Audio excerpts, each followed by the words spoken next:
Selamat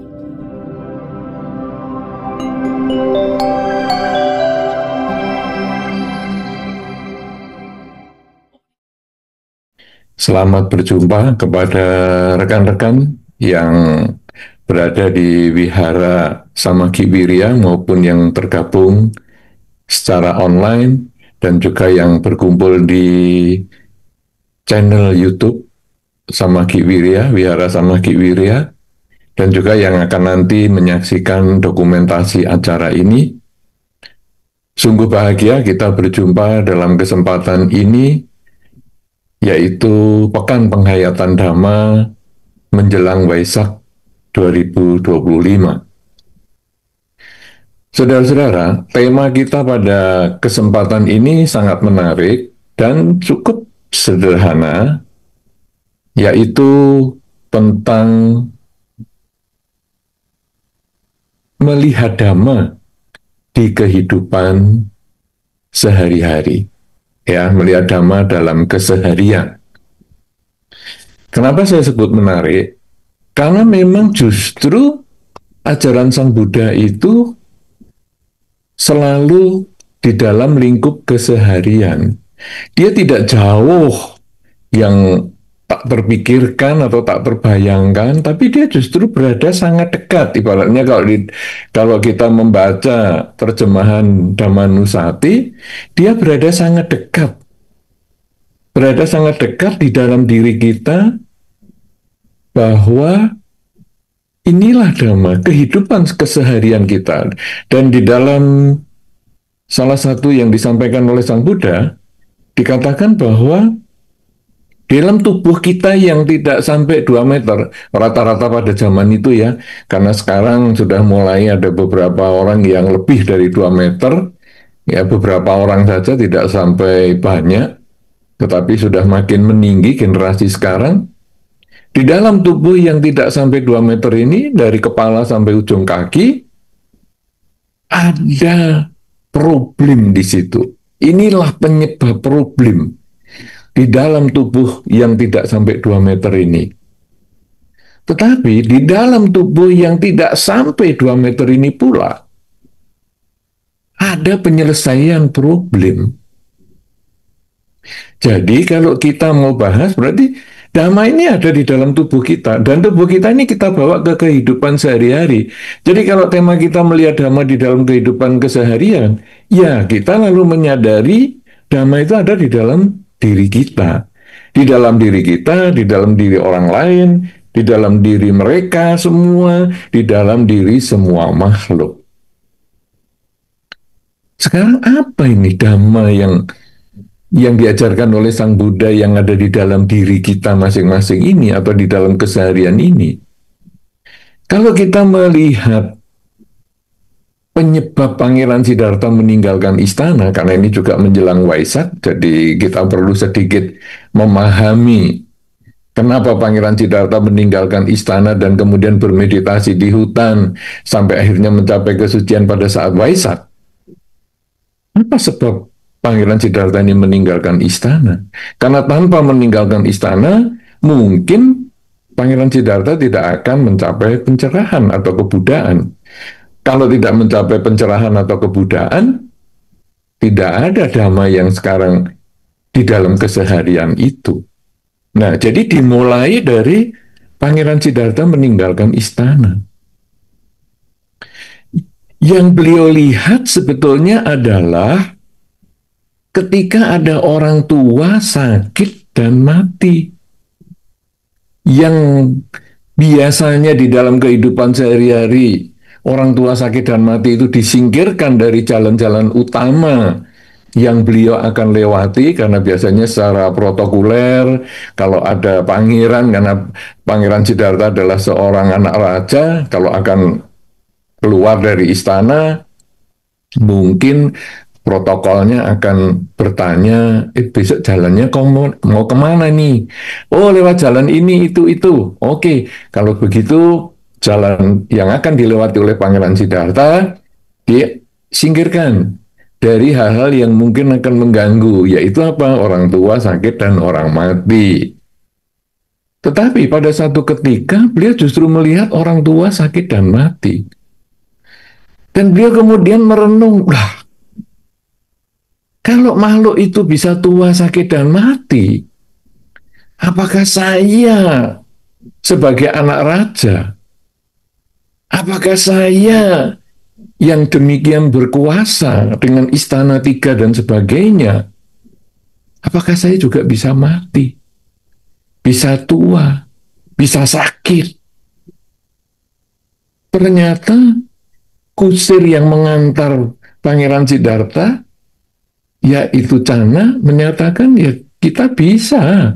Semua orang bisa tua, sakit, dan mati.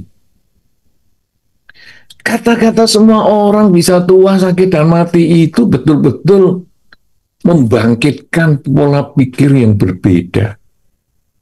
Sampai akhirnya gimana ya saya bisa tidak tua, sakit, dan mati? Dan ketika perjalanan ini dilanjutkan, beliau melihat pertapa. Duh, ini apa ini? Wah, pertapa yang berusaha untuk mengatasi tua, sakit, dan mati. Dari situ Pangeran Siddhartha kemudian bertekad untuk menjadi pertapa juga, meninggalkan istana. Nah, mulailah beliau berusaha untuk meninggalkan istana dan beliau bermeditasi menjadi pertapa yang luar biasa. Memotong rambutnya, mengganti pakaian kebesarannya sebagai pangeran dengan jubah yang sederhana, memasuki hutan bermeditasi di bawah guru-guru yang hebat. Tetapi beliau masih belum bisa mengatasi tua, sakit, dan mati.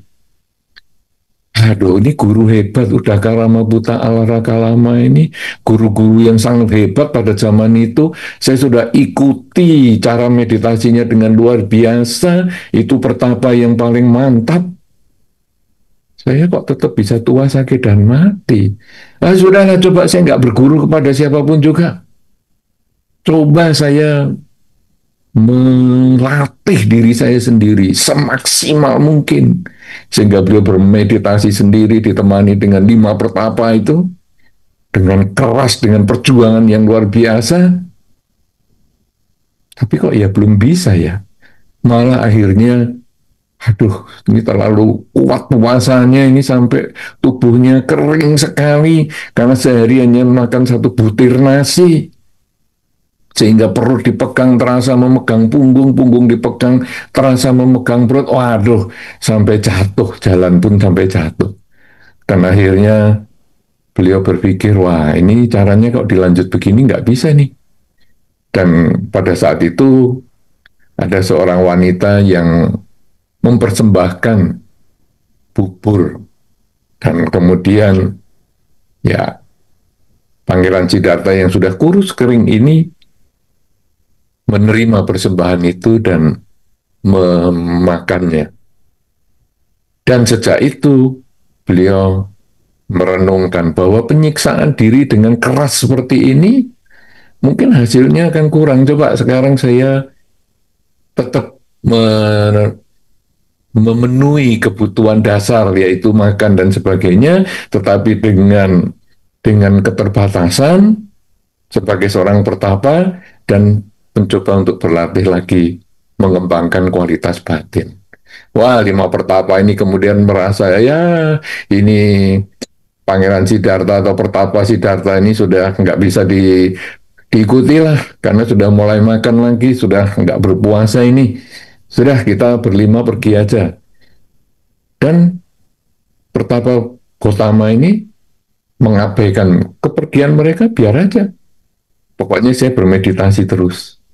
Dan akhirnya dengan kekuatan yang luar biasa, beliau akhirnya mencapai pencerahan di saat Purnama Sidhi di bulan Waisak yang kita nanti akan peringati beberapa waktu ke depan. Nah, saudara-saudara, yang saya soroti sekarang adalah penyebab Pangeran Siddhartha meninggalkan istana, yaitu melihat orang tua, orang sakit, orang mati, dan pertapa. Dan ternyata pertapa itu menjadi jalan keluar untuk mencapai pencerahan. Jadi Pangeran Siddhartha setelah tadi menjadi pertapa, kemudian ditinggalkan teman-temannya, itu beliau berjuang sampai mencapai pencerahan di saat Waisak itu. Pencerahan ini bukan berarti beliau tidak tua, sakit, dan mati. Karena bagaimanapun juga ternyata beliau juga wafat pada usia 80. Tetapi pada saat pencerahan itu beliau menyadari bahwa tua, sakit, dan mati itu menjadi kewajaran dan itu hendaknya bisa diterima sebagaimana adanya. Jadi yang berubah adalah pola pikir, mampu menerima perubahan sebagaimana adanya. Nah, inilah yang menjadi intisari Dharma. Kalau tadi dikatakan melihat Dharma di dalam kehidupan sehari-hari, maka yang dilihat itu adalah bahwa hidup ini adalah perubahan. Jangan menolak pada perubahan. Kita rasanya tidak pernah menolak. Ada beberapa orang mengatakan begitu. Ketika kita melihat orang tua, orang sakit, dan orang mati, mungkin kita melihat ya biasa-biasa aja ya, kecuali itu keluarga kita ya, melihat mereka tua, sakit, dan mati, mungkin orang tua kita dan lain sebagainya, mungkin kita gak ada perubahan. Tetapi kalau kita melihat orang lain, kita biasa-biasa aja. Tapi begitu kita melihat keluarga kita, ayah dan ibu saya kok jadi tua, ayah ibu saya kok jadi sakit, lah ayah dan ibu saya kok meninggal. Kita menjadi stres. Belum lagi kalau lihat dirinya sendiri menjadi makin tua, makin lemah, sakit, dan menyadari bahwa risiko kehidupan adalah kematian, stres. Nah, ini yang kemudian yang akan diatasi oleh Pangeran Siddhartha ketika beliau bermeditasi di hutan tersebut. Bahwa kita seharusnya tidak stres menghadapi tua, sakit, dan mati. Kita seharusnya tidak stres menghadapi perubahan. Loh, bagaimana sekarang supaya tidak stres? Tadi kalau kita lihat bahwa Pangeran Siddhartha melihat orang tua, orang sakit, orang mati, pertapa. Jalur pertapa inilah yang menimbulkan kebebasan dari stres akibat tua, sakit, dan mati. Waduh, kalau gitu semua harus jadi pertapa nih.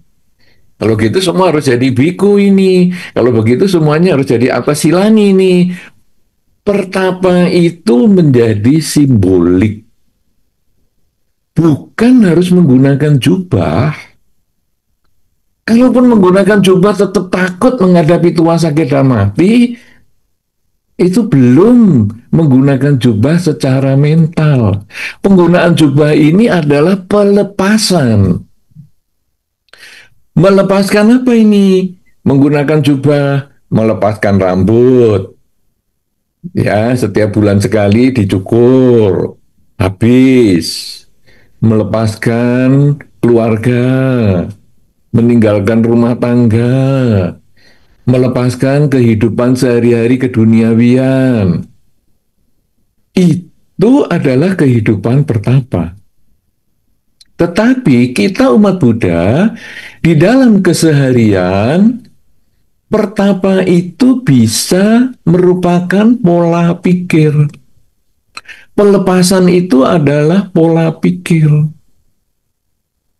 Kalau rambut yang dulunya panjang, rambut yang dulunya hitam, rambut yang dulunya tebal kita berani potong, berarti ketika kita masing-masing walaupun masih punya rambut sebagai umat yang tinggal di rumah tangga, tetapi ketika rambut berubah menjadi putih, perubahan menjadi tua, kita harus siap.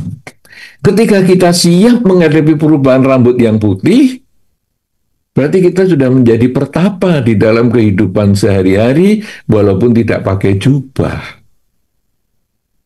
Ketika kita melihat orang tua kita menjadi tua, orang tua kita menjadi sakit, orang tua kita menjadi meninggal, dan kita siap menghadapi perubahan itu, karena kita menyadari semuanya itu adalah tidak kekal, maka kita sudah menjadi pertapa di dalam kehidupan sehari-hari. Kita sudah melihat dhamma di dalam keseharian. Jadi tanpa mencukur rambut, tanpa menggunakan jubah, kita sudah bisa menjadi pertapa. Ketika kita melihat rambut kita sendiri menjadi putih, rambut kita menjadi rontok, gigi kita goyang dan rontok, kemudian pendengaran kita mulai berkurang, penglihatan mulai berkurang, daya ingat mulai berkurang, tubuh menjadi lemah, wajah menjadi berkerut, kemudian kita mengalami penyakit berkepanjangan, sehingga kita menyadari bahwa ini mungkin adalah jalan mengakhiri kehidupan kita. Kalau kita siap menghadapi perubahan itu, maka kita berarti telah melihat dhamma di dalam keseharian. Kita telah menjadi pertapa walaupun kita tidak menggunakan jubah. Tapi sekarang bagaimana supaya kita siap menghadapi perubahan di usia tua kita? Bagaimana kita siap menghadapi penyakit? Bagaimana kita siap menghadapi perpisahan dengan yang kita cintai dan bertemu dengan yang kita tidak sukai? Di dalam Dhamma, dari kecil kita sudah diajarkan untuk mengembangkan kerelaan. Jadi di sekolah minggu kita sudah diajarkan bagaimana kita merelakan. Nanti kalau ada lagu Buddhis, ya lagunya biasanya Dana Paramita, biasanya saya kira juga di Wihara sama Ki Wirya ini kayaknya juga ada lagu Dana Paramita nanti setelah acara seperti ini. Itu sebetulnya adalah kita belajar pelepasan. Dari kecil kita sudah diajarkan pelepasan. Anak kecil kalau terima uang dari ayah dan ibunya senang sekali. Karena sudah kepikir, aduh saya besok mau beli makanan di kantin sekolah. Atau saya akan kumpulkan untuk beli mainan dan lain sebagainya. Tetapi sekarang jatuh waktunya ketika dia puja bakti, dia harus merelakan tabungan dia ini untuk berdana, pengembangan dana paramita. Nah ini kita dilatih sejak kecil melihat perubahan. Bahwa saya tadi punya duit, sekarang saya jadi nggak punya. Tadi saya punya duit X rupiah, karena sekarang dipakai berdana, uang saya menjadi berkurang. Mungkin menjadi setengahnya, misalnya setengah X atau 3/4 atau tinggal 1/4 malahan. Pokoknya jadi berkurang. Pertama mungkin anak kecil ini merasa, aduh nggak mau aku berdana. Ini kan aku mau tabung, aku mau beli mainan, atau mau beli apa. Orang tuanya menyarankan, enggak, ayo kamu danakan. Ya sudah, dana. Kok cuma sedikit? Orang tua caranya, ayo coba yang lebih baik lagi, yang lebih banyak lagi. Nah pertama, anak ini menjadi berat sekali. Tetapi karena itu dilakukan tiap kali puja bakti, menjadi pelepasan yang mudah. Sehingga satu ketika kalau anak ini kehilangan uangnya di sekolah misalnya, karena dompetnya jatuh dan kemudian hilang uangnya, maka dia akan punya konsep, ya sudahlah memang hidup nggak kekal, anggap aja saya berdana wihara untuk beberapa minggu. Jadi dia mulai bisa menerima perubahan. Tidak, kita tadi sudah ingat bahwa Pangeran Siddhartha meninggalkan istana adalah karena tidak bisa melihat adanya perubahan, tua, sakit, dan mati. Dan kemudian bertemu pertapa. Tua, sakit, dan mati itu artinya bertemu dengan yang tidak disukai, berpisah dengan yang dicinta. Tua itu bertemu dengan yang tidak disukai, yaitu aduh aku jadi lemes semua ya. Dulu aku kalau naik tangga bisa Ki Wirya itu aduh cepet sekali dan aku biasa sekali langsung naik tangga langsung duduk meditasi tenang. Tapi sekarang setelah usia saya bertambah seperti ini, naik tangga saya jadi lebih lambat. ke lantai 2. Sudah begitu sampai di lantai 2, langsung duduk meditasi, jantungnya masih deg-degan, masih berdebar-debar, napasnya masih ngos-ngosan. Aduh, kenapa kok bisa jadi usia tua? Dulu aku naik tangga di Camagi Wirya tanpa pegangan bisa langsung naik, sekarang harus pelan-pelan pegangan. Kadang-kadang saya berhenti di salah satu anak tangga, ambil napas dulu. Aduh, tua ini kok nggak menyenangkan ya. Nah inilah bertemu dengan yang tidak disukai usia tua, karena kita menjadi lemah dan berpisah dengan yang dicinta, yaitu tenaga, kekuatan, semua berkurang. Dan nanti akhirnya juga sakit. Sehingga aduh kaki saya sekarang kalau untuk naik tangga di Samagi Wirya ini kenapa ya dengkulnya kok jadi sakit sekali. Bertemu dengan penyakit. Berpisah dengan kesehatan. Dan pada satu ketika kita juga akan didoain oleh para umat Samagi Wirya ketika kita kemudian telah terlahir di alam lain. Nah, jadi sekarang kita lalu tahu berkumpul dengan yang dibenci dan berpisah dengan yang tidak dicinta itu, yang berpisah dengan yang dicinta itu menjadi sulit sekali. Nah sekarang dari kecil kita dilatih, ayo mengembangkan kerelaan. Kita berdana, misalnya. Nah jadi ketika kita kemudian dilatih berpisah dengan yang dicinta itu, kita mulai bisa melepas. Dan itu kalau kita latih terus, karena kita mulai dari sekolah minggu, kemudian kebaktian remaja, kebaktian dewasa, orang tua, dan lain sebagainya, maka satu ketika kita ada pekerjaan dengan modal tertentu atau usaha dengan modal tertentu, kemudian rugi, yaitu berpisah dengan yang dicinta, keuntungan, bertemu dengan yang dibenci, kerugian, kita lebih mudah menerima itu sebagai kenyataan. Bertemu dengan yang dibenci dan berpisah dengan yang dicinta. Batin menjadi lebih tenang seimbang karena kita sudah menjadi pertapa di dalam kehidupan sehari-hari kita. Itu kalau berbicara tentang uang. Dari kecil tadi sekolah minggu ya urusan uang, sampai dewasa pekerjaan juga urusan uang, keuntungan dan sebagainya. Tetapi dhamma ini bukan hanya urusan uang. Dhamma ini adalah berurusan dengan mental. Mental kemampuan melepas. Nah, jadi sekarang bagaimana kalau misalnya kita mengalami misalnya ban kempes misalnya. Waduh, ini saya mau berangkat ke Samagi Wirya, bannya kempes. Gimana ini? Nah, ini tidak ada urusan dengan uang, tetapi konsep uang itu tadi adalah bahwa uang itu dicari dulu dari kecil, saya juga dikasih orang tua. Kemudian sekarang saya bekerja. Jadi setiap rupiah yang saya kumpulkan itu adalah hasil keringat saya, perjuangan saya. Itu pun bisa saya berikan kepada mereka yang membutuhkan. Nah sekarang ban kempes. Saya hanya butuh menerima perubahan itu sebagaimana adanya, tanpa saya harus emosi. Nah, dengan cara seperti itu kita membandingkan uang yang dulu saya cari dengan susah payah pun saya bisa relakan. Apalagi ini cuma keakuan, yaitu kesabaran. Nah, sudahlah, ban kempes ya sudah. Kalau aku sekarang mau ke Samagi Wirya ya paling saya telepon sama temen yang mungkin lewat rumah saya, sudah berangkat belum kamu? Kalau belum nanti mampir ya ke rumahku dijemput. Tapi kalau enggak ya sudahlah, saya pakai jasa angkutan aja. Sudah, saya punya HP, saya telepon mungkin ojek online atau apa, ya sudah lah. Pokoknya ke Samagi Wirya. Nah, jadi kita langsung mudah menerima itu sebagai kenyataan. Dan begitu bisa menerima itu sebagai kenyataan, langsung ketemu solusi.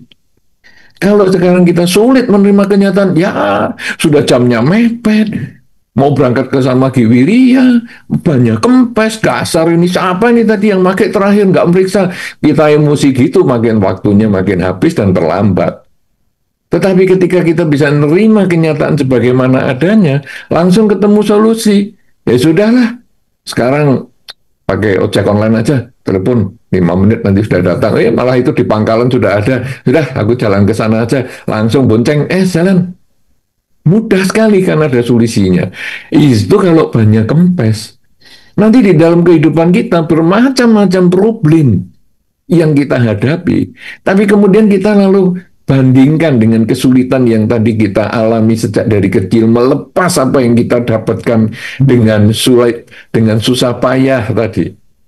Ya, jadi kita kemudian ketemu orang yang memaki kita kemudian merenungkan, duit yang dulu saya cari susah payah saja saya bisa relakan loh. Dompet saya hilang ya saya sudah bisa relakan. Cuman dimaki gitu aja masa saya nggak bisa relakan. Sudahlah, toh keakuan itu tidak beli juga. Dan kemudian kita tetap tersenyum. Kenapa? Karena senyum juga nggak bayar. Nggak ada pembayaran, nggak ada pembelian. Kenapa saya harus emosi? Nah, dengan cara seperti itu, kita lalu melihat hidup sebagaimana adanya. Dhamma ini ternyata berada sangat dekat.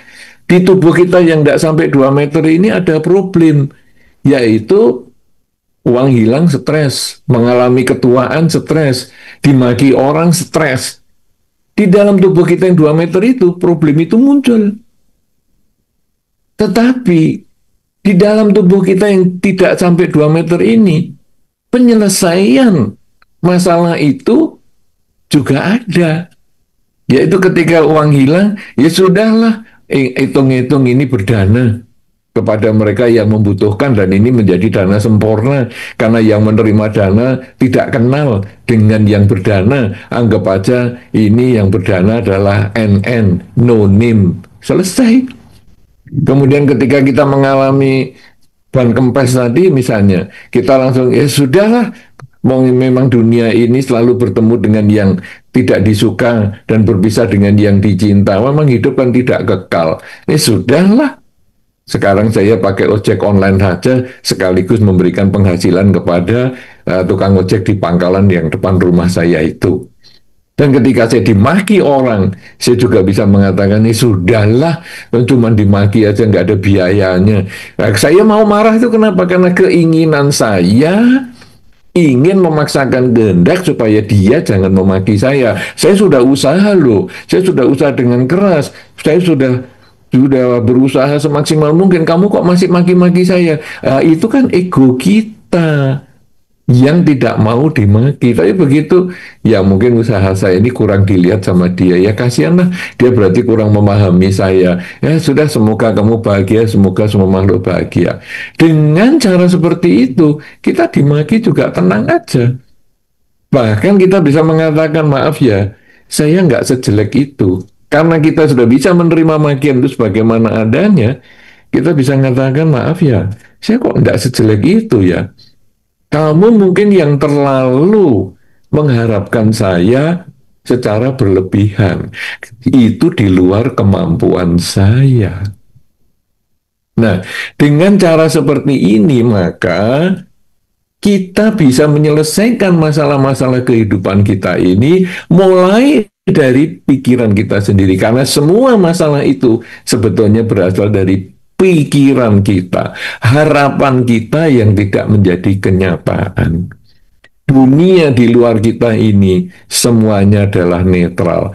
Ban kempes netral, duit hilang netral, pekerjaan hilang netral, dipuji netral, dicela netral, sakit juga netral, sembuh juga netral. Yang tidak netral adalah pikiran kita. Ketika kita mengharapkan sehat, datang sakit, stres. Ketika kita mengharapkan sembuh, datang sembuh, happy. Jadi suka dan duka hanya karena pikiran. Begitu kita memahami semua itu hanya karena pikiran, maka di dalam tubuh yang tidak lebih dari 2 meter ini, semua masalah dapat diselesaikan. Inilah yang menjadi salah satu inti penjelasan kita tentang melihat Dhamma dalam keseharian. Tentu saja nanti di dalam diskusi kita akan bisa perdalam contoh-contoh mungkin, atau Anda cocokkan dengan kehidupan Anda sehari-hari untuk membuktikan ini apa enggak netral sih? Karena saya punya kejadian seperti ini. Nah, nanti kita akan bahas bersama untuk peningkatan kualitas diri kita masing-masing.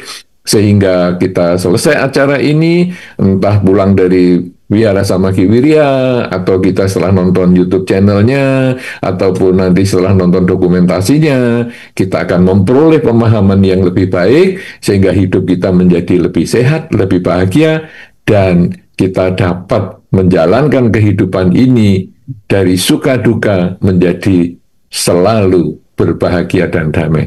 Terima kasih dan saya kembalikan kepada pimpinan Puja Bakti untuk memimpin kegiatan diskusi kita secara langsung maupun yang secara online. Terima kasih, silakan. Selamat malam Bante, Namo Buddhaya. Saya Rita Bante. Bante mengenai menerima apa adanya dengan hutang karma gitu ya Bante, hutang karma. Misalnya, adakah cara untuk mempercepat bayar hutang karma gitu Bante? Seperti itu Bante. Makasih. Itu pertanyaannya? Ya. Baik. Baik, hanya itu ya. Oke. Di dalam kehidupan sehari-hari, kita sebetulnya ya, tadi kan kita sudah sampaikan nih, bahwa di dalam tubuh kita yang tidak sampai 2 meter ini ada problem, tetapi juga sekaligus ada penyelesaiannya. Nah, jadi sebetulnya kalau secara dhamma, di luar diri kita itu semua adalah netral. Tidak ada yang tidak netral. Saya punya tetangga yang menjengkelkan misalnya. Tiap hari berisik, kalau nyetel musik kenceng, speakernya gede misalnya, jam-jam saya istirahat misalnya. Lalu saya jengkel. Tetangganya menjengkelkan sekali. Ya sudahlah, mungkin saya bayar hutang karma. Kalau di dalam Dhamma, sebetulnya saya jengkel itu karena saya berharap dengan istirahat ini saya bisa tenang. Ternyata tetangga bikin musik suara yang kencang sekali. Jadi harapan saya tidak menjadi kenyataan. Saya jengkel. Kemudian saya baru mau meditasi. Wah, dia juga berisik banting-banting pintu misalnya. Saya berharap ketika saya meditasi, tubuh saya yang tidak sampai 2 meter ini punya harapan. Kalau saya meditasi, dia tenang. Kenyataan tidak tenang. Saya emosi, kemudian saya ngomong, ya bayar hutang. Ingat, tubuh kita yang tidak sampai 2 meter ini adalah jalan keluar. Ketika saya meditasi kemudian berisik, maka harapan saya yang saya kendalikan. Bukan saya memaksakan kehendak. Kenapa sih kita meditasi mesti pas dia berisik? Loh, itu kan kita memaksakan kehendak supaya dia tidak berisik. Dia berisik. Dia bikin suara kencang. Jadi yang saya perbaiki adalah diri saya sendiri. Di dalam tubuh 2 meter ini yang saya perbaiki, yaitu salah satunya bisa mengatakan, memang dia suka berisik begitulah, terserah. Ya sudah, pokoknya saya mau meditasi, ya nggak pusing sama dia. Baru kita tenang, tanpa emosi ke sebelah. Demikian pula di ketika nyetel musik yang kenceng, itu harapan kita jangan nyetel. Kenyataannya nyetel. Berarti yang kita ubah adalah harapan. Nah, ini yang secara Buddhis itu sebetulnya begitu. Tetapi kadang-kadang ketika kita sedang berusaha menerima kenyataan itu, kadang kita, aduh emosi banget ini. Nah, keluarlah kalimat bayar hutang. Sebetulnya istilah bayar hutang ini tidak termasuk di dalam Dhamma ini. Karena di dalam Dhamma hutang apa? Kita tidak pernah hutang karena kita adalah metik buah karma kita sendiri, dan karma itu kita bisa terima sebagai kenyataan ketika pola pikir kita ubah. Makanya ketika kita sudah mencapai kesucian, maka mengalami sakit, mengalami penderitaan seperti yang Sang Buddha juga alami, beliau sakit dan lain sebagainya, mengalami usia tua, beliau tidak mengatakan bayar hutang, tidak, tetapi menerima itu sebagai kenyataan bahwa hidup adalah perubahan. Bahkan ketika kematian juga datang, beliau juga mempunyai konsep bahwa itu semua adalah proses, bukan sesuatu hutang, bayar hutang, piutang, tidak ada itu semua. Nah, jadi istilah hutang karma itu sebetulnya tidak terlalu berdasarkan dhamma. Sehingga kalau sekarang bagaimana cara mempercepat bayar hutang? Nah, sebetulnya karena tadi bukan utang ini bukan urusan dhamma, bagaimana sekarang mempercepat supaya kita bisa lebih nyaman hidup kita adalah dengan mengubah pola pikir. Ketika kita bertemu dengan yang tidak disukai, misalnya bertemu dengan suasana yang tidak disukai, tadi sudah saya contohkan, yaitu misalnya benda, yaitu misalnya hilang uang, atau mobil banyak kempes, ya, atau mungkin kita mengalami ketuaan dan sebagainya, sehingga naik tangga menjadi sulit dan lain sebagainya, maka yang diubah adalah pola pikir. Jangan nanti kalau kita sudah tua, naik tangga, kemudian di sama Ki Wirya, akhirnya 3 anak tangga aja nggak kuat, kemudian kita duduk di anak tangga yang ketiga sambil pegangan, kemudian ya ketika ditanya, lo kenapa ibu kok duduk di sini? Aduh, ya saya ini mau nghabiskan utang saya. Nggak seperti itu jalannya, prosesnya nggak seperti itu, tetapi sekarang bagaimana kita ini mengendalikan pikiran kita, menerima itu sebagaimana adanya sebagai pertapa di dalam kehidupan sehari-hari, yaitu semua adalah netral. Ini pikiran saya, berarti pikiran saya yang saya harus perbaiki. Nah, jadi saya jangan terlalu berharap lah sama lingkungan itu. Kalau saya harus bayar utang sama si A, si B, si C, jangan terlalu berharap. Ini utangnya utang karma ya, jangan, bukan utang duit ya. Karena kalau utang duit, loh, siapa yang utang duit? Loh, itu bulan lalu. Oh, saya nggak utang, di dalam Sang Bante pernah menyampaikan nggak ada utang-utangan. Ya itu kan kamu sendiri salahnya ngasih duit ke saya, jangan dianggap utang. Ini bukan urusan utang duit ya. Saya disclaimer dulu ini nanti, jangan sampai ceramah saya ini dipotong kemudian nggak ada utang, nggak utang-utangan. Wow, nanti orang nggak bayar semua gara-gara ceramah saya malam ini. Nanti sama Ki Wirya yang nanggung loh. Ya, nah jadi yang saya bahasnya adalah utang karma. Semua ini hanyalah permainan pikiran. Bahkan ketika kita mengalami sakit yang dikatakan penderitaan sekalipun, kita bisa menjadi bahagia ketika itu kita mengubah pola pikir. Ketika Anda sakit, kemudian Anda dirawat oleh anak-anak Anda, dan ketika Anda sakit, kemudian anak-anak Anda menunjukkan kedekatannya dengan Anda dengan merawat, mijiti, ngasih obat, mengantar ke dokter dan sebagainya, sakit itu bisa menjadi sumber kebahagiaan kita. Karena kita bisa mengatakan, untung ya aku sakit, jadi aku tahu anak-anak itu ternyata cinta sama orang tua. Coba, padahal tadi dikatakan tua, sakit, dan mati itu penderitaan. Tapi ternyata dengan pola pikir yang berubah, sakit itu bisa tidak jadi penderitaan. Sakit itu bisa jadi kebahagiaan.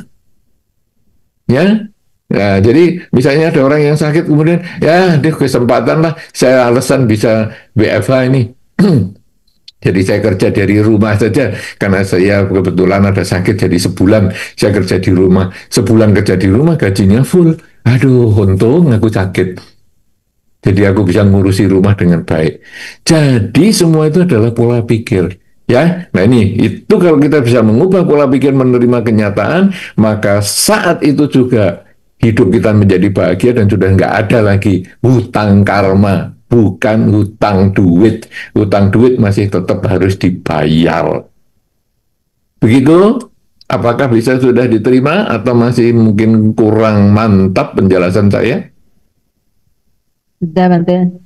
Terima kasih, Bante. Oke, mungkin ada yang mau menanggapi apa yang saya jawab tadi, mungkin kurang jelas kurang membahas lebih banyak atau ada pertanyaan yang lain? Ini di kolom chat Zoom ada yang bertanya, Bante. Silahkan. Bante, kita kan sering dimintai saudara atau teman kalau perlu uang, tapi saat ditagih kok sepertinya kita yang jahat ya. Terus dipikir okelah direlakan saja. Tapi ternyata kejadian terulang lagi dengan teman atau saudara yang berbeda. Pada saat kita tagih karena saat perlu uangnya juga dibilang tegaan. Pertama saya pikir karma lama, tapi lama-lama saya pikir apakah lebih baik kita cuek saja kalau ada yang minta bantuan supaya karma jelek ditipu tidak berbuah. Dari Ibu Yuwita. Ya, iya, kita dalam kehidupan bermasyarakat adalah biasa ya, ada pinjam meminjam uang itu normal sekali. Makanya tadi sudah saya katakan hutang karma tergantung pola pikir. Tapi kalau hutang duit, wah ini harus bayar. Nah, memang di dalam masyarakat, orang kalau mau hutang itu ramah sekali. Datang ke rumah, menyapa, mungkin membawakan beberapa oleh-oleh, ada kue, ada buah, dan lain sebagainya. Ngobrol sampai berjam-jam, muter ke sana, ke sini, gimana kabarnya anak, gimana kabarnya ini, semua ada. Kemudian endingnya, apa boleh pinjam 100? Nah, sudah, mulai keluar. Ngapain ngomong panjang-panjang? Nah, sekarang orang sekarang biasanya akan mengatakan, ya, ada apa ini mau datang ini? Segera saja sampaikan waktu saya tidak panjang ini. Mau apa? Mau minta bantuan, mau pinjam uang, mau apa? Nah, sudah. Jadi dia langsung to the point. Nah, sekarang sudah mau pinjam uang dari ramah. Kena tagih, galak. Itu bukan hanya pinjam uang ya, kredit mobil, kredit kendaraan juga sama. Makanya sampai ada debt collector itu yang sampai dicegat di jalan itu. Karena apa? Ya karena kadang-kadang banyak yang begitu diutang sudah mau ditagih, waduh dia malah lebih galak daripada yang punya duit. Sampai yang punya duit kadang ngemis-ngemis. Sudahlah kamu nyicil saja lah seadanya kamu, seolah-olah kita itu benar-benar pengemis. Nah, tapi ya itulah kenyataan di dalam kehidupan sehari-hari. Sehingga kita harus punya pola pikir kalau memang mau ngutangin, kita mungkin sudah berkata, sudahlah saya nggak usah ngutangi ya, saya nyumbang aja. Nah, jadi misalnya dia mau utang X rupiah. Utang X rupiah, kalau Anda mau ngasih X rupiah, Anda harus siap kehilangan. Jadi barang yang Anda dipinjam dari Anda, itu kita harus punya konsep bisa hilang. Pinjam ballpoint, bisa hilang. Karena kita orang itu bawa ballpointnya dikira punyanya sendiri dan kemudian dikantongi dan dia jalan. Belum tentu sengaja, tapi bisa akhirnya hilang. Jadi kalau Anda mau minjemi ballpoint, Anda juga harus siap hilang. Anda minjemi kendaraan, ya siap hilang juga. Anda minjemi apa saja, siap hilang. Nah sekarang minjemi duit, Anda juga harus siap hilang. Nah nanti kalau memang misalnya X rupiah, saya sudah siap hilang nih.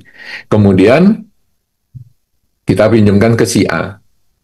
Satu ketika si A itu ketemu, kemudian kita boleh secara iseng tanya, kamu masih ada pinjaman enggak ya sama saya?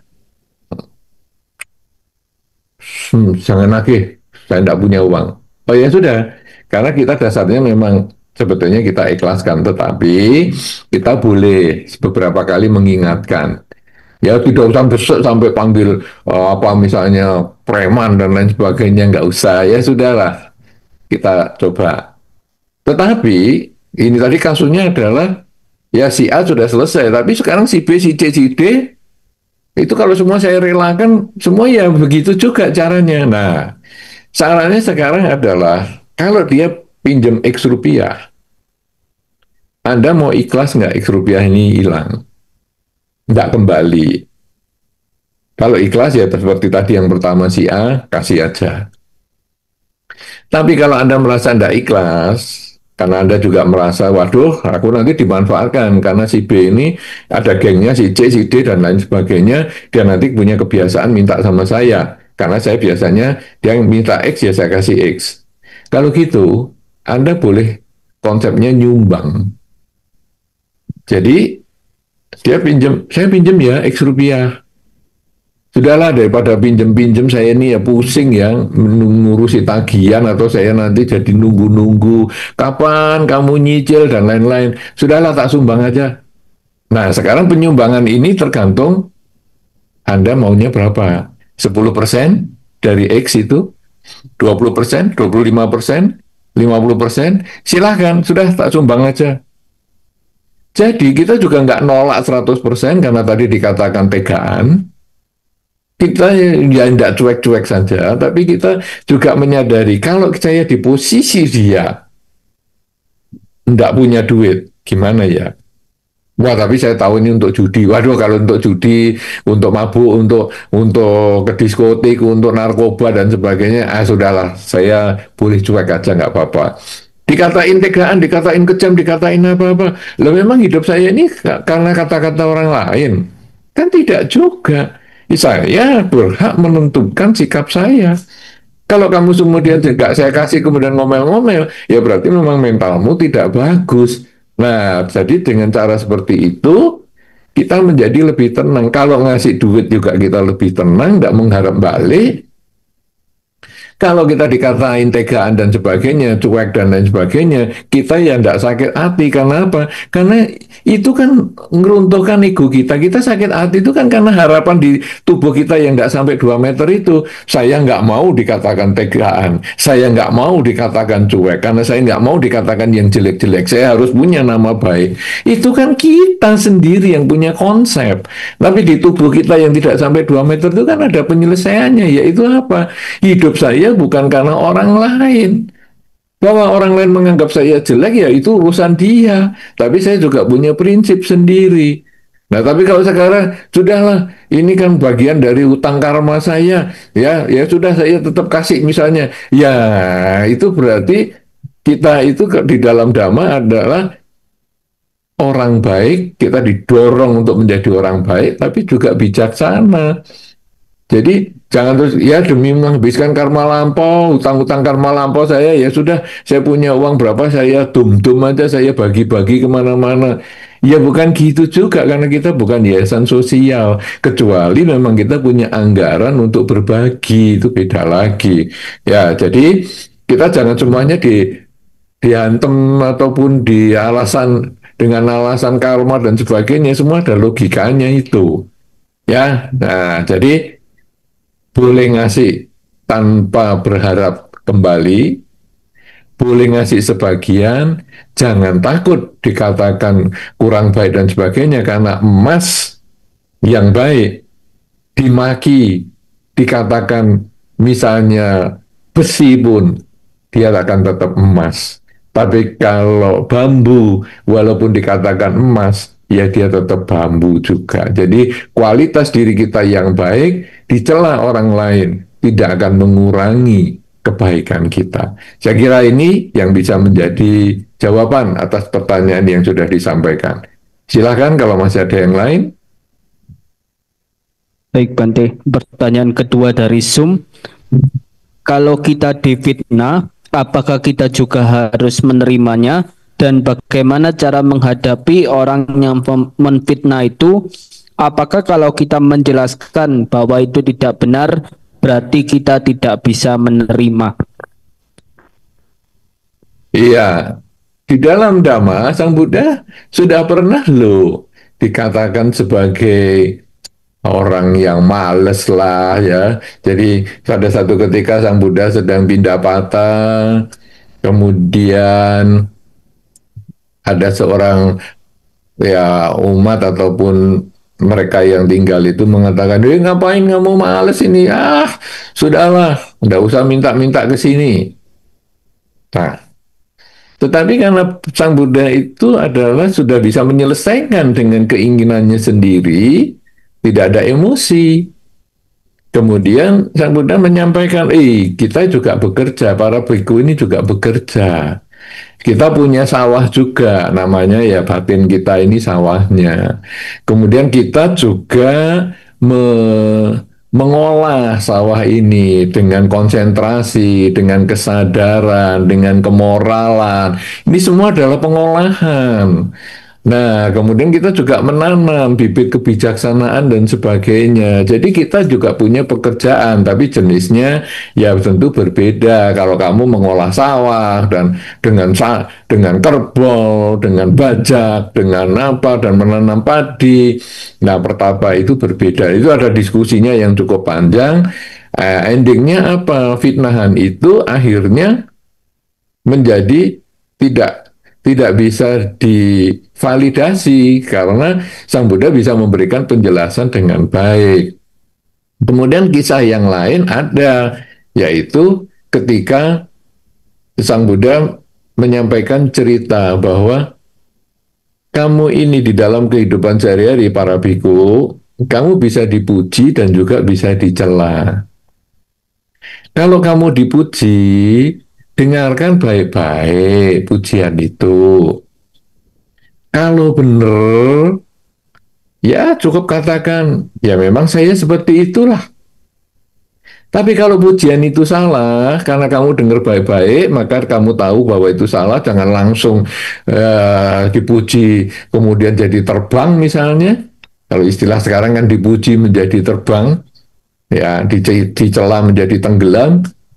Nah, kalau kamu dipuji, karena batin kamu tenang, kamu sudah bisa menyelesaikan dengan diri sendiri, kamu tahu bahwa pujian itu salah, ya kamu katakan, maaf ya, saya nggak sebaik itu. Jadi pujian salah sebetulnya bagian dari fitnah juga itu. Tapi dia bisa katakan, ya maaf ya, saya nggak sebaik itu. Kemudian ketika kamu dicela, wah biasanya kalau dicela langsung tenggelam, down. Wah, aku sudah berusaha sebaik ini masih dicela, dasar orang ini. Nah, Sang Buddha menyampaikan kalau dicela, dengarkan baik-baik, jangan emosi. Kalau benar, katakan, oh ya, saya akan perbaiki. Kenapa? Karena orang yang mencela kita, orang yang mengkritik kita, sebetulnya dia orang yang penuh perhatian dengan kita. Cuman di bidang yang berbeda, dia memperlihatkan kekurangan kita. Sedangkan orang yang memuji dan benar, itu juga memperhatikan kita, tapi memperlihatkan sisi baik dari kita. Sehingga kalau Anda di dalam masyarakat, Anda sering merasa dipuji dan benar, berarti kehidupan Anda ini cukup baik di mata masyarakat. Yang benar ya pujiannya. Dan ketika Anda dikritik dan itu juga benar, maka ada hal-hal tertentu yang Anda harus perbaiki. Walaupun di sisi sana Anda sudah dipuji, ada di sisi sebelah sini Anda dicela, perbaikilah supaya di masa depan tidak ada kesempatan orang mencela Anda. Nah, sekarang tadi disampaikan, kalau ada orang mencela, dengarkan baik-baik. Kalau celaannya benar, berarti kita harus memperbaiki diri. Tapi kalau celaannya salah, nah inilah fitnah tadi. Kalau celaannya, kritikannya itu salah, maka katakan pada dia, maaf ya, saya tidak sejelek yang kamu pikirkan. Nah, itu yang disampaikan di dalam Dhamma adalah seperti itu. Nah, sekarang di dalam realitanya, Anda ketika difitnah, ada hal tertentu yang Anda tidak usah berontak. Misalnya, wah saya laporkan pencemaran nama baik ya kamu. Untuk apa? Nama baik itu bukan dipaksakan ke orang lain. Nama baik kita itu sebetulnya kita dapatkan dari perilaku kita. Jadi, orang memfitnah berarti orang tidak tahu diri kita. Orang tidak tahu tidak usah dimaki-maki. Orang tidak tahu tidak usah dimusuhi. Ya dibiarkan saja dulu. Nah, apakah itu perlu diterima? Kita hanya membiarkan saja.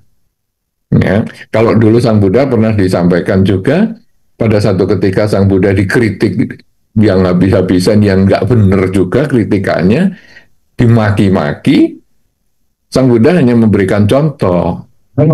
Ada orang yang bertamu ke rumah kamu, kemudian kamu menyajikan makanan dan minuman, tetapi orang itu kemudian tidak mengkonsumsi atau tidak minum maupun tidak makan barang yang kamu sajikan, Setelah orang itu pergi, apa yang kamu lakukan?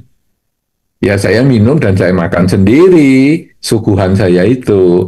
Nah, Sang Buddha juga menyampaikan yang kamu katakan tadi, kata-kata yang tidak tepat itu, saya tidak menerimanya. Jadi ya silahkan kamu ambil lagi. Nah, artinya apa? Celaan, hinaan, fitnahan yang tidak sesuai dengan kenyataan, kita abaikan aja. Loh, tapi saya kan jengkel ketemu dia, ya kita berusaha tidak usah ketemu dia. Dan banyak orang, nanti kalau memang perilaku kita tidak sejelek itu, banyak orang nanti justru akan membela kita, karena dia akan mengatakan, enggak, itu orang itu enggak seperti yang kamu ceritakan loh, dia baik loh. Wah, nggak tahu kamu dia orangnya jahat. Ya, kamu juga nggak tahu bahwa dia itu orangnya baik. Kenapa? Karena emas dikatakan bambu, dia tetap emas. Jadi kita tidak usah emosi dengan orang yang memfitnah itu. Kalau Anda mau menjelaskan, boleh saja. Dengan menyatakan, maaf ya, saya tidak sejelek itu. Nggak mungkin, kamu memang orangnya begini, begini, begini. Ya sudah, ya terserah kamu kalau kamu nggak percaya. Ya nanti waktu aja yang membuktikan. Jadi kita tidak usah terlalu emosi dengan fitnahan itu. Nanti ada satu masanya fitnahan itu dia akan lenyap juga. Karena waktu dan karena bukti perilaku kita yang tidak sesuai dengan kata-kata buruk yang dia sampaikan. Begitu, mudah-mudahan dapat menjelaskan pertanyaan tersebut. Berikutnya masih ada? Masih ada Bante dari Oke. Ya.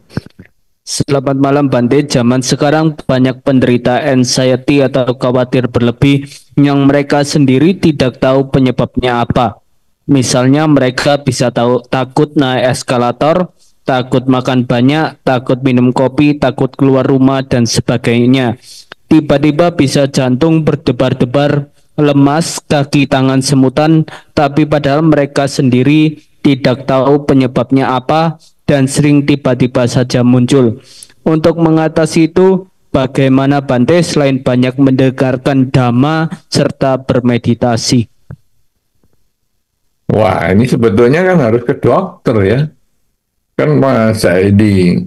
Karena ini kan gejalanya sudah gejala fisik ya, mungkin dia punya kekhawatiran yang berlebih tadi ya, kemudian ada ketakutan-ketakutan keluar rumah berkumpul dengan orang banyak dan sebagainya, ya takut dengan ruangan yang sempit, fobia ini, fobia itu. Sebetulnya dia harus ada tenaga medis yang profesional untuk menangani, spesialis yang menangani. Jadi tidak sembarangan. Tetapi bagaimana sekarang kalau secara dhamma? Saya hanya memberikan sedikit aja. Jadi karena nanti sebetulnya ini yang berhak adalah yang bergerak di bidang kesehatan mental seperti itu, yang terdidik dengan secara spesialis. Nah, tadi kita prinsipnya adalah di dalam tubuh kita yang tidak lebih dari 2 meter ini ada masalah, dan di dalam tubuh kita yang tidak lebih dari 2 meter ini ada jalan keluar. Problem yang dihadapi ini ada kemungkinan problem yang muncul secara pikiran. Keinginan tidak sesuai dengan kenyataan. Misalnya, saya ingin sukses. Tetapi kenyataan saya ini agak sulit ya, ekonomi sulit, rumah tangga juga tidak begitu bahagia, kondisi kesehatan juga tidak terlalu baik. Nah, jadi saya kemudian merasa banyak kekurangan di dalam diri saya. Padahal saya kepengen sukses nih, saya dari kecil sudah, apa cita-citanya? Sukses, misalnya sukses. Kenyataan saya enggak. Nah, itu mungkin yang bisa menimbulkan dia takut bergaul. Karena kita dulu sudah pernah omong besar kepada lingkungan kita. Wih, aku punya pabrik nih, aku usahanya maju ini. Tapi begitu bertambahnya waktu, pabrik, usaha, dan lain sebagainya, ekonomi kok jadi menurun, dan sebagainya. Nah, lalu teman-teman, nanti kalau saya bertemu dengan dia, terus ditanya, gimana pabrikmu? Wah, dulu kan katanya kamu sukses, mana pabrikmu malah kejual gitu, kamu malah utang. Wah, saya nggak berani ketemu teman-teman. Nah, ini juga salah satu penyebab dari banyak penyebab. Ya, dan ada banyak hal itu sampai kayaknya kalau mau ke tempat pertemuan ada acara seperti mau ada dengan teman-teman, saya tuh dengkul saya jadi lemes sekali nih. Waduh, jantungnya juga debar-debar nggak enak sekali. Kenapa? Karena beban pikiran ya. Saya mau bohong apa lagi hari ini ya? Apakah teman saya itu percaya ya kalau saya tidak sukses atau saya kondisinya seperti ini? Karena dulu saya ngomongnya besar. Nah, itu mungkin salah satu penyebab. Sekarang yang kita bisa selesaikan adalah diri kita, yaitu kita berdamai dengan diri kita. Apa yang saya inginkan itu tidak selalu menjadi kenyataan. Saya tidak bisa mengubah kenyataan bahwa usaha saya tidak berhasil, rumah tangga saya kurang bahagia, kondisi kesehatan juga kurang bagus. Saya tidak bisa mengubah itu. Yang bisa saya ubah adalah keinginan saya untuk bisa menerima itu sebagaimana adanya. Oh, memang seperti ini. Memang usaha saya gagal, tidak berhasil. Memang rumah tangga saya juga kurang bahagia. Memang banyak sakit di keluarga saya. Itu dulu yang kita terima kenyataan, menerima kenyataan. Baru kemudian kita mencari solusinya. Gimana ya? Ya sudahlah, kalau solusinya adalah ya saya semampunya aja. Dulu saya kan ngomong besar, saya pergi ke luar negeri, makan makanan enak, mewah-mewah. Ya sekarang saya kemampuannya cuma di warteg saja, dan saya itu menerima itu sebagai kenyataan. Begitu kita bisa menerima itu sebagai kenyataan, melawan ego kita sendiri, kita berdana ego kita. Ya kalau tadi dana materi dan sebagainya, sekarang kita dana ego kita, ya sudahlah. Dilihat orang, diketawain orang, ya, makan di warteg, padahal dulu kayak biasanya hotel bintang 5, ya nggak apa-apa. Kenapa? Karena saya sudah bisa berdamai dengan diri saya sendiri. Jadi kuncinya kalau secara dhamma, selain tadi adalah dari melalui spesialis, dokter spesialis, kuncinya secara dhamma adalah belajarlah berdamai dengan diri sendiri. Apa yang Anda takutkan, apa yang Anda khawatirkan, cari sebabnya, dan itu semua adalah karena keinginan. Nah, mulailah berdamai dengan diri sendiri, sehingga hasilnya adalah Anda menjadi orang yang berani ngadepi kenyataan, karena semua itu hanyalah permainan dari pikiran kita. Ini mungkin yang bisa saya sampaikan untuk menjawab pertanyaan tersebut. Mungkin selain yang di Zoom kan siapa tahu ada yang langsung atau yang di YouTube. Yang langsung sih juga bagus ya, supaya teman-teman yang ada di Wihara Samagi Wirya juga punya kesempatan baik juga. Kan sudah hadir. Ya, sebelum lanjut ke pertanyaan yang di Zoom, silakan ada Bu Enda. Selamat selamat malam Bante. Saya Enda. Bante mohon arahan atau bimbingan kalau ada salah satu keluarga atau teman kita yang sedang sakit, mungkin bisa mengarah ke Mic-nya boleh agak dekat karena nggak jelas. misalkan ada salah satu keluarga atau teman kita yang sakit dan dia mungkin dalam kondisi kurang sadar gitu Bante. Bagaimana caranya kita bisa membantu? Misalkan kita membaca parita, apakah itu yang paling tepat, dan apakah harus si penderita itu mendengar Bante? Apakah kita dari jarak jauh itu juga bisa membantu? Terima kasih Bante. Iya, jadi sekarang ada orang yang sakit nih. Gimana nih kita membantu ya? Nah, baca parita, bagus. Nah, problemnya sekarang, apakah harus mendengar atau dari jarak jauh? Sebetulnya kurang lebih sama ya. Jadi kalau memungkinkan boleh jarak dekat. Ya, walaupun dia tidak sadar, walaupun koma misalnya, kemudian kita membaca pelan-pelan aja ya, nggak usah digas itu, pelan-pelan aja kita bacakan parita, itu bisa memberikan manfaat karena dia bisa mendengar, walaupun orang itu kurang sadar atau koma, tetapi sebetulnya telinga ini tetap mendengar. Di dalam banyak kasus yang pernah dialami ya, orang yang koma-koma itu, ternyata setelah dibacakan parita atau diomongi baik-baik aja, itu bisa bisa menangkap omongan orang. Makanya kadang-kadang orang yang sudah koma, setelah sering diomongi, dikasih cerita-cerita, kadang dibacakan buku yang dia sukai dan sebagainya itu, nanti kalau sadar, sudah bangun lagi, sudah menjadi lebih sehat, itu dia bisa ingat loh, kamu dulu kok, saya rasanya pernah kamu bacakan ya buku-buku seperti ini, ya. Makanya disarankan kalau ada orang koma, tetap diajak ngomong, jangan dianggap patung, jangan dianggap guling. Lalu Anda ngobrol suka-sukanya di sampingnya.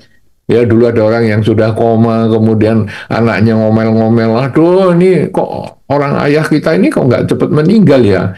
Kok nggak meninggal ya meninggal atau sembuh ya sembuh begitu. Karena kita ini kan dari luar negeri datang, ada cuti dan lain sebagainya. Itu walaupun koma dia bisa keluar air mata loh. Jadi dia mendengar, cuman dia tidak bisa mengekspresikan, bereaksi terhadap hal-hal yang didengar.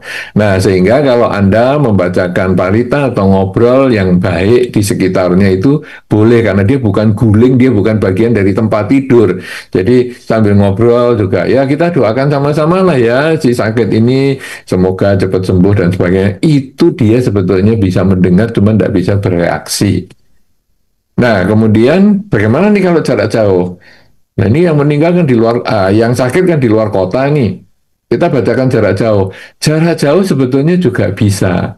Memang si sakit ini tidak mendengar secara langsung, tetapi kita ketika membacakan parita atau kita mendoakan, itu sebetulnya semua adalah permainan gelombang pikiran. Dan pikiran itu bisa melawan atau bisa mengatasi, menembus dimensi ruang dan waktu. Misalnya sekarang yang sakit di kota A, yang mendoakan di kota B. Bisa, nggak usah pakai telepon apa sebetulnya enggak. Ya, jadi kita doakan semoga si A ini sembuh, semoga si A ini sehat dan sebagainya. Itu gelombang pikiran kita itu bisa diterima oleh yang sakit, walaupun tidak seril waktu dia mendengar, tetapi tetap bisa diterima. Karena itu doa dari jauh pun akan memberikan manfaat.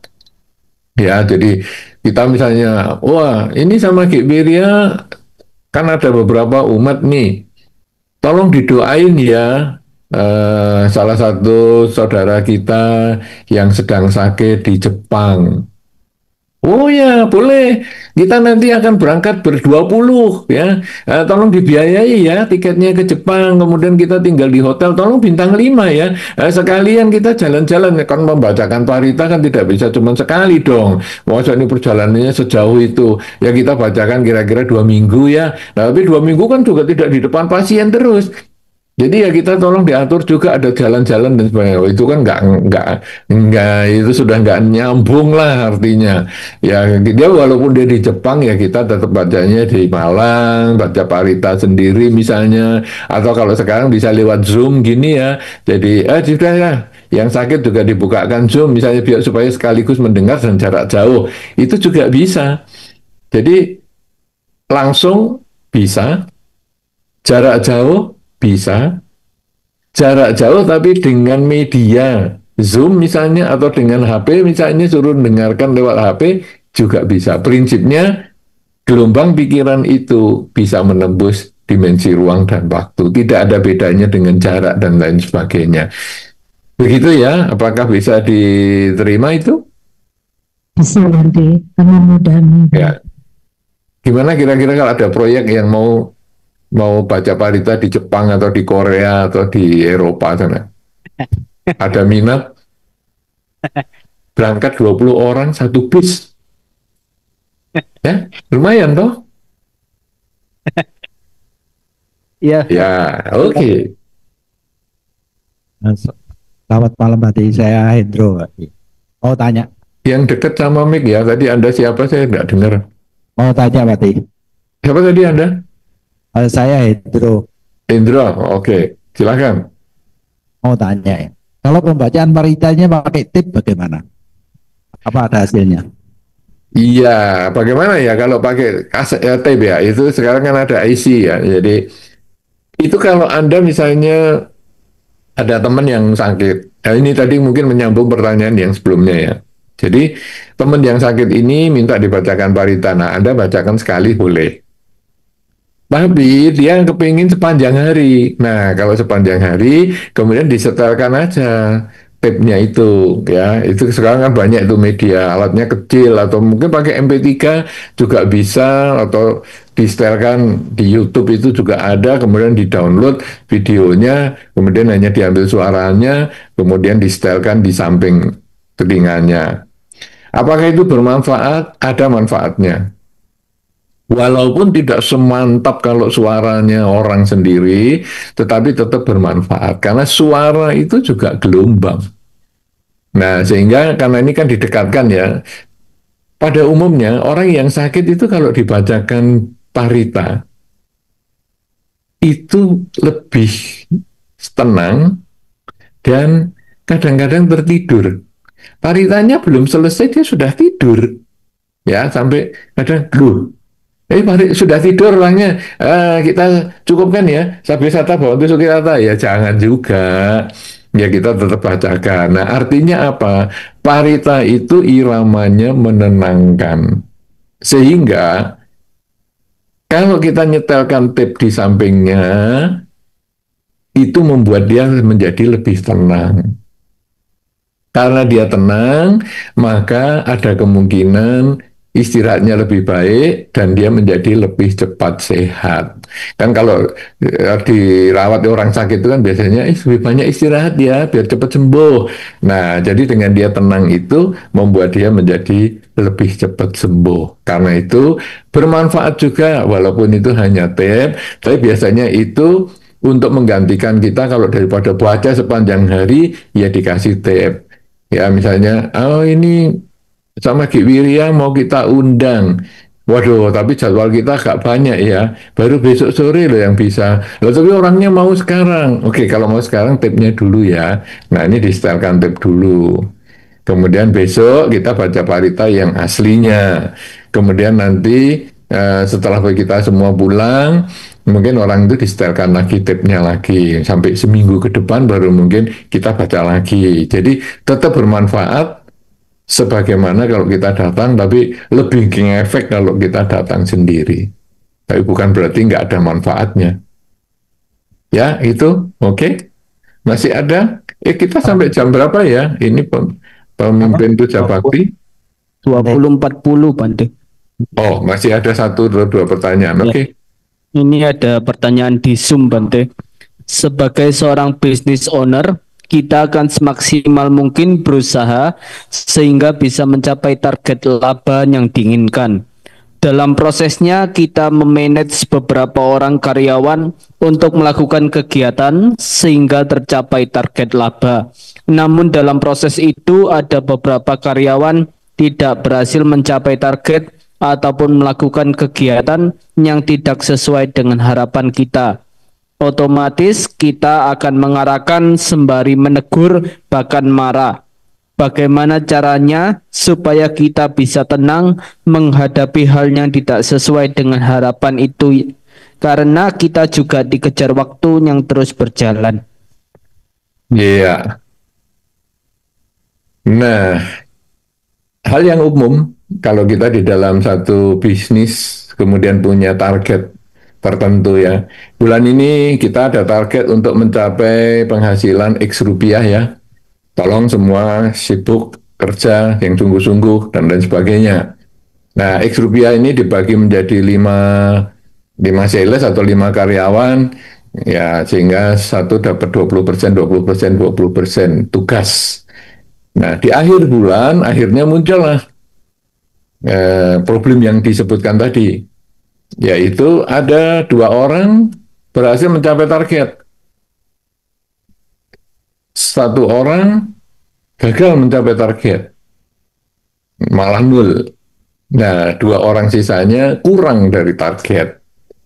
Wah, kita jadi emosi. Tapi ingat, problem itu ada di tubuh kita yang 2 meter ini, tidak lebih dari 2 meter. Kemudian penyelesaian juga di tubuh kita yang tidak lebih dari 2 meter. Hal yang penting diselidiki adalah apakah pembagian pekerjaan kita itu sama. Jadi artinya misalnya ini 5 orang, ini 20, 20, 20, sama kan ini? Apakah sama? Oh iya sama, oke. Apakah kemampuan setiap orang itu juga sama? Nah ini kan ibaratnya kita lomba lari nih. Lomba lari jarak katakanlah 100 meter. Sama-sama sehat? Sama. Sama-sama umurnya? Sama. Tetapi kan tiap orang di 5 orang ini jalur lari 100 meter itu ada yang cepat memang nyampenya karena memang dia fisiknya bagus, tapi ada yang, aduh, aku kebanyakan ngerokok ini, aduh nggak kuat ngempis-ngempis misalnya. Itu ya ada, oh, kamu masih muda, umurmu masih sama itu sama yang menang. Iya, aduh. Saya kan punya latar belakang yang berbeda. Itu yang 2 menang itu kan memang olahragawan. Saya ini kan begadangan, kemudian jarang tidur malam, kemudian saya juga suka minum minuman keras. Aduh, saya lemes, saya baru 25 meter aja sudah habis napas saya. Ya, terus juga semangatnya untuk melanjutkan nggak ada. Nah, yang 2 berikutnya ini oke, dia tapi kesehatannya normal-normal aja, tapi aduh 100 meter berat juga ya, saya nggak bisa sekenceng dia itu. Nah, sudahlah, pokoknya saya jalan, tapi ya pokoknya nyampe ke depan. Nah, jadi jarak 100 meter dibaginya sudah sama. Usia yang lari sama, jenis kelaminnya sama, ya sama-sama pria misalnya, atau sama-sama wanita misalnya. Tetapi latar belakang kehidupannya itu tidak sama.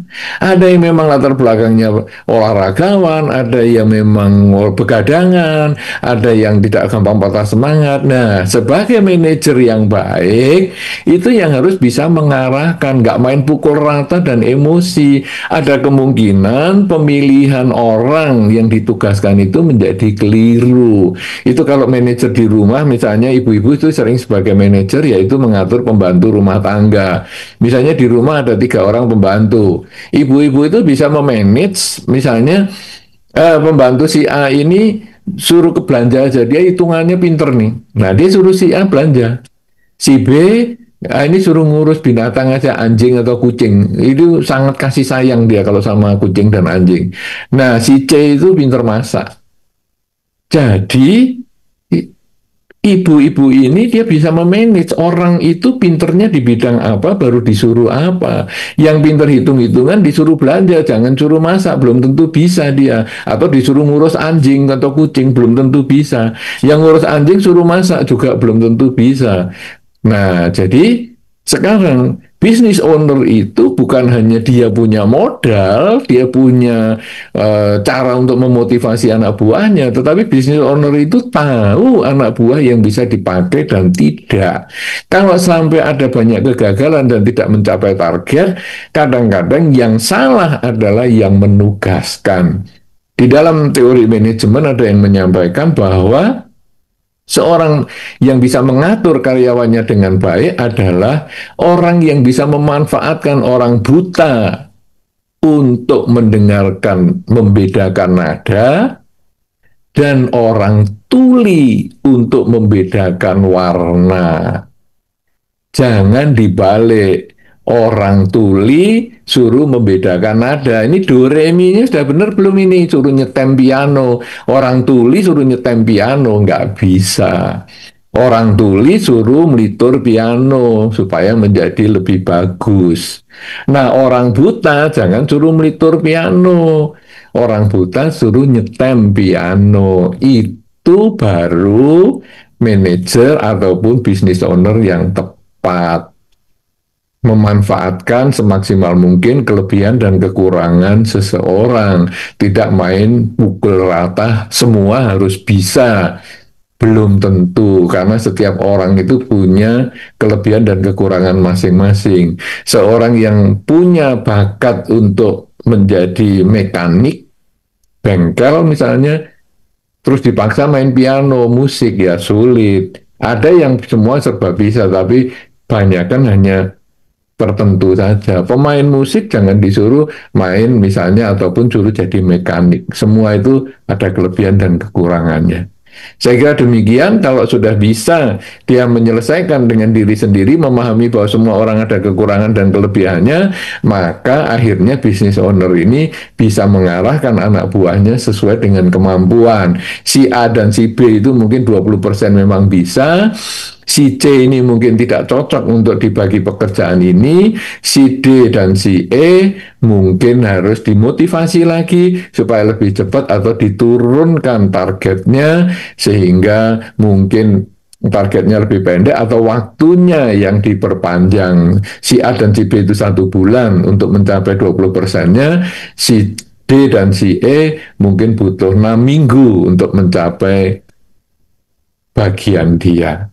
Saya kira demikian yang menjadi akhir dari pembahasan kita tentang melihat dhamma di keseharian, juga dengan diskusi kita. Mudah-mudahan apa yang kita bahas bersama pada kesempatan ini memberikan manfaat, memberikan kebaikan, memberikan kebahagiaan untuk kita semua, dan menambah semangat kita untuk lebih dalam lagi melihat dhamma di dalam kehidupan sehari-hari, sehingga kita akan memperoleh kehidupan yang lebih baik. Kalaupun kita mengalami kesulitan, maka sadarilah bahwa kesulitan itu, penderitaan itu timbul dari diri kita sendiri, sehingga penyelesaian atas kesulitan dan penderitaan juga dari diri kita sendiri.